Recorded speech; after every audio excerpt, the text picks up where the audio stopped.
What's going on, guys? Today on the rotary shop we're going to be swapping out the turbo inlet pipe to the intercooler.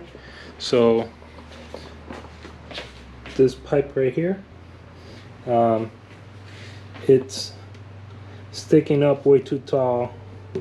This rubber elbow right here, or silicone I should say, is being stretched out. So we're gonna clock the turbo this way, and I have 2.5 inch piping with a new coupler, and we're gonna make it go around this way. I'm gonna have to relocate this to another spot, but it should help with the stress of this coupler right here, and it will stop because it already made a sort of a little dent right there on my hood, so can't be having that. So let's get started.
what's left to do now is just put some beads on the pipes and tying her up, tying the turbo front cover up.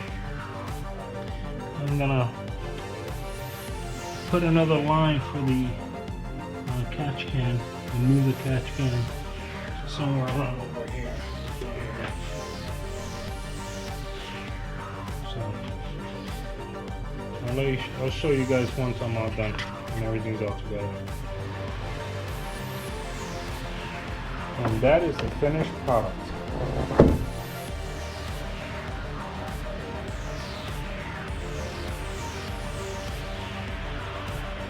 I think it looks good. Went ahead and ran the wire for the breather hose for the filler neck out to the bottom. You can't see that, but it's down there. It goes right down to the floor. So now tomorrow I'll go ahead and test this out, see how it works. It should work great though. The silicone hoses are no longer kinked or being pulled or stretched or anything, so this should be a much better setup. Alright guys, if you like this video, please give it a thumbs up. Don't forget to subscribe, and we'll see you on the next one. Peace.